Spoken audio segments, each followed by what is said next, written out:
Welcome to the Pastor Podcast with Randy and Andy, where Sunday's sermon sparks Wednesday's conversation. Each week, they sit down to dive deeper, reflect thoughtfully, and wrestle with the themes of this week's message. Their goal is to explore faith more fully, ask the hard questions, and invite you into a dialogue that goes beyond the pulpit. Welcome into the podcast, everyone. I'm Pastor Randy Moore. And I'm Pastor Andy Payton. How you doing? Good. How are you doing? You've had some big news this week. Well, soul check-in. Soul's good as the family grows. My wife, Lisa, and I have added an 8th grandchild. So that's 8 grandchildren in 8 years. And this latest one came 2 years after number 7. So it was a real baby boom back in 2018 when this all got started. But Lisa's middle child, Anna, had little Ella. You have an Ella?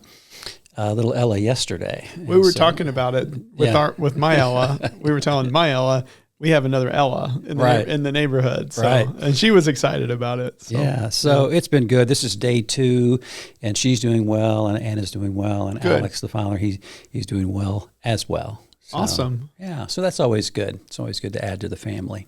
Yeah, absolutely. How am I? I'm good. Yeah. You know, it's first week back for school, and the girls started school yesterday. They're back to school today.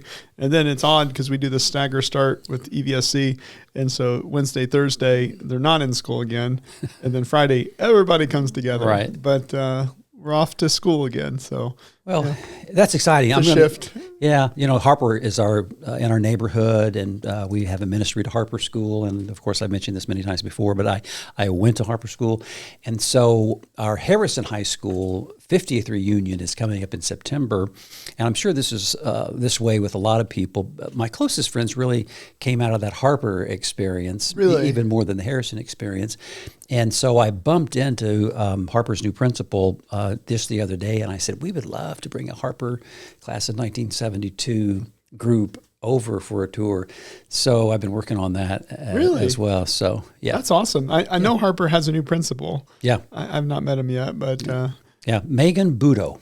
Okay, Megan. Mm-hmm. All right. Mm-hmm. Yeah, because Hebron has a new principal as well. And don't ask me to tell you what this person's name is. I met him, but I don't remember. And then so Ella is at Hebron Elementary, and then Paigey. This is the big move for us because she's in middle school now. She's at Plaza Middle School, and so they have to switch classes every hour, and that's a big shift. I talked to her Sunday morning, and she was a little anxious. She is. Yeah. Yeah. So she's doing okay so far? So far. Yeah. Yeah. Good. It's a lot to change. It's a big shift when you're in the same room all the time, and then you start shifting. Anyone that's gone to school knows what this is like, of course, but when you're the parent, it feels different. And, right. I'm sure it'll be wonderful. Yeah.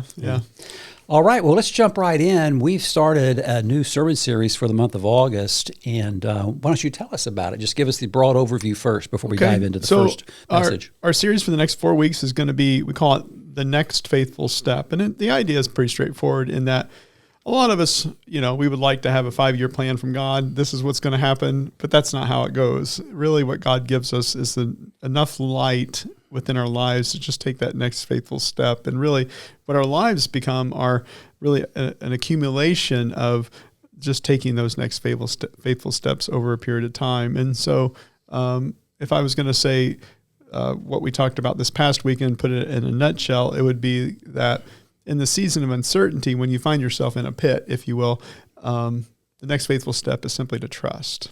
And then we're going to build on that this coming Sunday as we continue the story of Joseph. So, yes, and you chose pit with some intentionality because your text was from the last part of Genesis, which is really the transition from Genesis to Exodus and the transition of the stories about the ancestors, Abraham, Isaac, and Jacob, and then transitioning to the stories about Moses, and then that transition figure is Joseph. We go into Exodus. Yeah. And just a few words about like Genesis, for example. I didn't get into this in my sermon, but one of the things that's important for me to just say out loud is that rather than a historical narrative, what Genesis really is that it's a document that has been written by people of faith. There's multiple people. There's multiple sources that go into the book of Genesis. It's written by people of faith for people of faith, and it's really trying to help us to understand how we might live into the goodness of God and really how to live into the uncertainty of our lives as well. And so to take Genesis seriously means that you're willing to not get lost in all the details, but really to look underneath the stories and think about, what is this story teaching me? What is this story teaching us about what it means for us to live a faithful life? And so every one of these stories, like the story of Joseph, is like you have the surface kind of interpretation of what's happening, but then if you look underneath it, really, it becomes a symbol for the spiritual life. And I'm not sure as Protestants we're always prepared to do that. We have been trained in the Enlightenment. And so we always equate truth with factuality. And so if it's not factual, it's not true. Right. That's the modern Enlightenment mindset. These are stories that have been passed on for thousands of years. These are coming out of oral culture. They're true, but they might not always be factual. They're always true, though. And I'm not trying to rattle any cages or cause any controversies right now. I'm just trying to name really what I think is going on. So, like, again, this story from Joseph, for example, Randy, what I would want people to consider is that of all the stories that the Israelite people could have they've decided to hold on to for thousands of years, this is one of them. And there's a reason why they tried to hold on to this story. And it's more than just a story about this man named Joseph. It's really a story of how our lives with God are meant to work too. And these very, very old stories for us, and for us maybe the oldest stories, have connections to even older stories. I had a chance to see the Odyssey over the weekend. I highly recommend it. And Odysseus was a trickster, and the trickster is a common character in ancient literature. And Jacob, Joseph's father, was a trickster, and Joseph is a trickster as well. So there are connections all through ancient history. Yeah, and that shouldn't be concerning for us. No. It's actually, it should be like, why the trickster becomes important, right? Like what are these ancient brothers and sisters trying to tell us about life and how it's meant to work, that kind of stuff. And I find whenever you move past the literal interpretation of a text and you begin to move into the symbolic or allegorical interpretation, even what some would call the spiritual interpretation of a text, when you move into that range, all of a sudden these stories, they just jump off the page and they come alive, and you're like, oh my goodness. And certainly that's true for the story from this past Sunday, for sure, with Joseph. And it covers several chapters, and so we're not going to read all of it or even a large portion of it or a small portion of it, but just give us the nutshell of the text that you did use from chapter 37 of Genesis, having to do with Joseph's brother, first thinking about killing him and then finally settling on selling him into slavery. Yeah, so Joseph, I don't think we're meant to like him. I mean, he's not someone you want to look up to, especially as a young man. He's the favorite of his father, Jacob. He's a tattletale. He likes to tell on his siblings, and it just spells it out in the text. Like he runs and tells his parents unflattering things about his siblings. Not that ever happens today. And then, of course, he's given the robe, and tradition or legend says that it's a coat of many colors, like a song was created out of that, but that's based upon a Greek translation of the Hebrew Bible. It's really not what it says. It says it's a long robe with sleeves, which meant is for royalty. And so they were treating him like he's a prince above all the rest. And then, of course, the big thing Joseph does is he has a dream where his whole family bows down to him.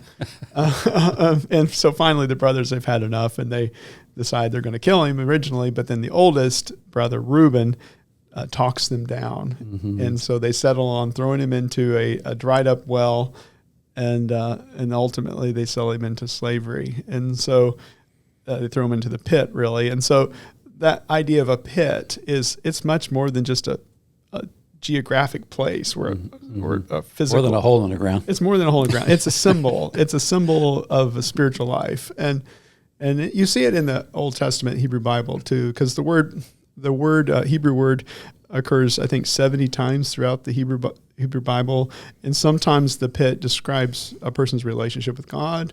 Sometimes being in a pit can describe our relationship with one another. Sometimes it does just describe like a hole in the ground where someone gets thrown, like Jeremiah gets thrown into a pit, a cistern, because the people don't like what he has to say. But again, it's a symbol for a spiritual moment within our lives. Sometimes within the Christian tradition, we'll talk about a dark night of the soul or something like that. And I think that's kind of what happens to Joseph here. He's on a track. He's on a path, a way of life that is antithetical to who God has called Joseph to be. Finally, the brothers have enough of it. They throw him to the pit. And it looks like that could be the worst possible thing that ever happens to him. But really what happens in that moment is that becomes the classroom where God begins to change his life. And I mean, we've all been in that at some point in our lives. I was going to say that's an example of the fiction is more true than the facts, right? Absolutely. Yeah, because this is we've all been in the pit. Exactly. And it's inevitable that we will be thrown into a pit if we haven't yet. Yeah, even if you do all the right things. And I'll say this, Joseph's pit is because he's a knucklehead. I mean, Joseph's pit is because he's a tattletale and no one was going to like him, I mean, I get it. I mean, don't get me wrong. I don't think what the brothers did is the right thing to do, but I mean, I get it. And so, but the pit really, it's that moment in our lives where the sewer backs up in our lives. And so, but even if you do all the right things though, Randy, like we get thrown into a pit as well. Mm-hmm. And I think just to say it simply, a pit, it symbolizes an ending in our life. Yeah. And our lives are filled with endings and new beginnings. Right. Yeah. I mean, that's the pattern of all of life, really. Yeah, we want a smooth ride, and we'd like to have the future predicted for us in its fullness, but we don't get that. No. I mean, none of these stories in the Hebrew Bible, even the New Testament, are filled with certainty. No one's living with absolute certainty here. Everyone's taking that next faithful step into, in a sense, an unknown future, but they step knowing that God is with them and God is faithful. And that's what the stories are teaching us too. Well, Isaac's name means laughter. Of course, Isaac is the son of Abraham. And, Sarah, they were so old, no one thought they could ever have a child. And so he's named Laughter. And then Jacob becomes Israel, and Israel means wrestle with God. Yeah. So you don't get a lot of clarity in those, or certainty, or seriousness, out and out seriousness with those names that have been given. Do you know what Joseph's name means? Oh shoot, dreamer? No. I looked it up. I was curious because the names usually always mean something more than just the name, and it's like God will add on. Oh, I've never heard that. Okay. Yeah. So, all right. And if you think about his life, Joseph's life is.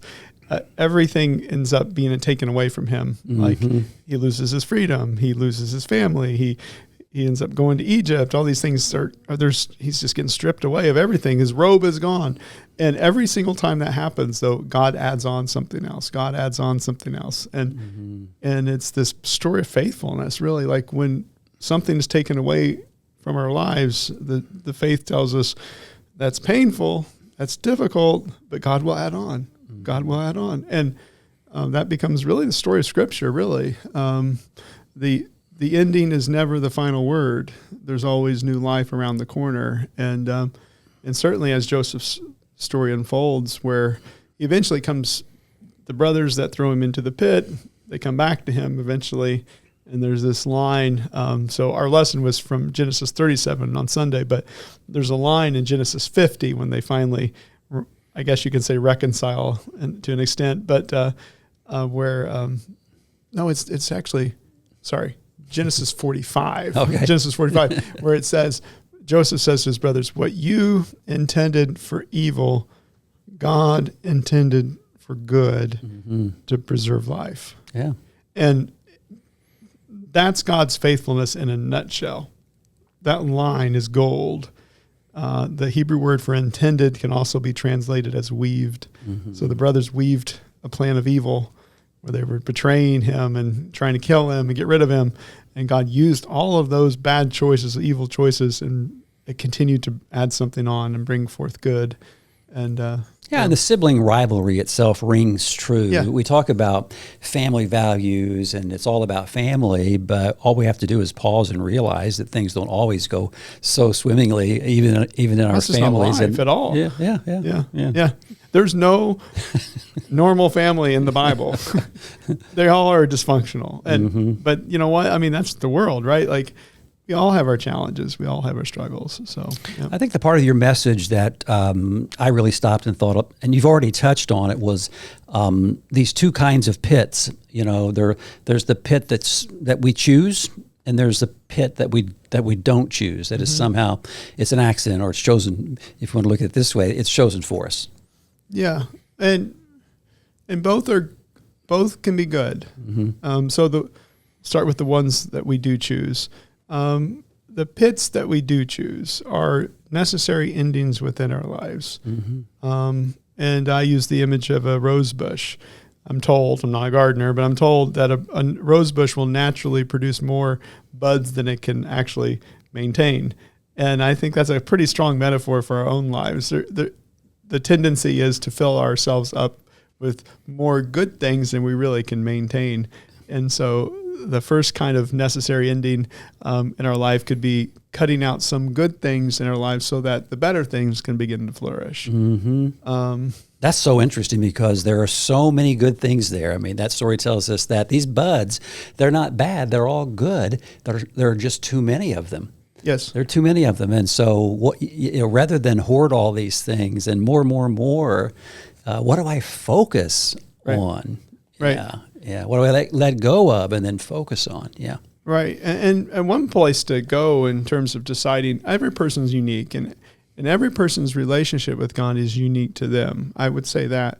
But I would suggest thinking real seriously about what is it that really leaves us feeling alive after we're done. In the Bible, God's a God of life. And so, and what God wants for us, I'm convinced, is, Jesus would say, to live our lives abundantly. What God needs us to do and needs us to be is to be fully alive and joyful. And so there are times in a person's life, there are times that, this has been true for my own life, where I've been offered all these good things and I want to say yes to all of them. But the truth of the matter is, not all of them really give me life. It's not mine to do. And as you get older, I think wisdom helps us to understand how to know the difference, and a lot of it's just listening to your own spirit. So that's one is just cut out a good thing. The second kind of pruning that we could utilize within our life, an ending in our life, a pit, if you will, could be what could be described as like a diseased branch. So this might have been a good thing at one point in our life, but it's turned, and so. We've tried to make it better. We've tried to heal it. It's still not getting better. It could be a relationship. It could be a friendship. It could be a job. It could be a ministry at the church. It was once life-giving. It's no longer. There comes a point in time where we try to make things better. It doesn't work out. And then there gets to be a point where what's needed is a necessary ending. We cut that branch out so that, again, we can flourish in other ways. And then the final type of pruning and ending would be, of course, just a dead branch. It's a pit. It's a dead end. And that could be, I think, anything that's obviously antithetical to the Spirit of Christ. Anything. Bitterness, resentment. Old wounds. That kind of thing. Naming that sounds pretty simple and straightforward, but getting rid of it and cutting it out of our lives is altogether different. I think it takes grace and God's work in our life a lot of times to get over some of the things, especially if it's a pain or trauma or any sort of deep wound that we might carry with us.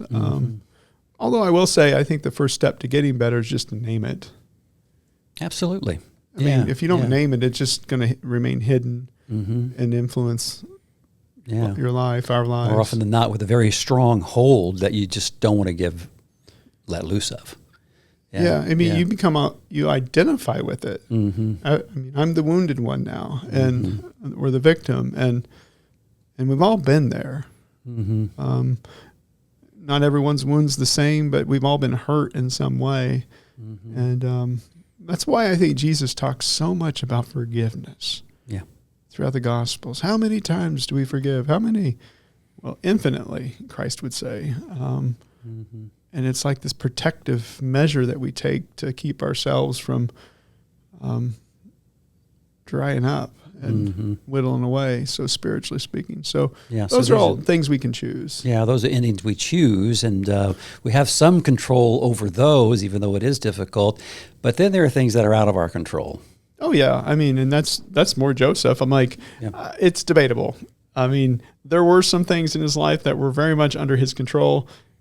He was annoying. I mean, but then the fact that his brothers erupted, that was not in his control. And but I think a ending in our lives that we did not choose could be a diagnosis, a job loss, all sorts of things that can happen within our lives where essentially life doesn't go as planned. Mm-hmm. So we had this dream of what it's going to be, how everything's going to take place. Here's the vision. Here's the plan. It doesn't happen. Mm-hmm. In fact, it comes crashing down. Yeah. That's a pit you did not choose, but yep, here we are. And what are we going to do? And I think at that point, you're at a huge crossroads within your life. Like, you're in this place you didn't choose and the plan's out. And that's what happens to Joseph. He had this big dream, right? Like big dream. And you can argue whether or not it was from God or not. I think it probably was from God. He just didn't interpret it the right way. But that dream's over in a day, in a moment.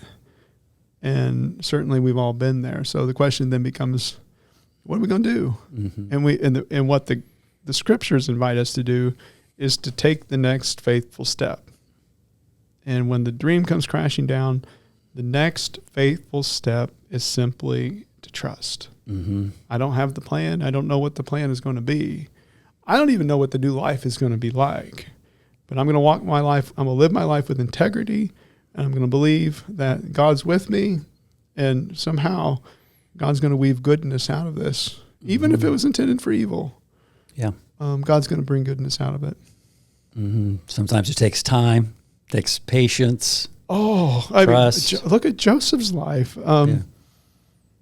Years pass before he and his brothers actually heal. I did the math, and I think it's, I don't know. It's 20 plus years. Don't go getting all literal on us. Well, there's something very symbolic in that. Like, right. You know, when I say just trust, you might have to sit there for a while. I mean, you might not get out of the pit in a day, or you might be heading to Egypt and it's not going to be what you wanted it to be. Right. So yeah, I kind of a side historical note. One commentary or a few commentaries I read when it came to Genesis was that a lot of folks believe that Genesis, what we have now, Exodus, these early documents that we have in the Hebrew Bible, they were put together during the exile. Mm-hmm.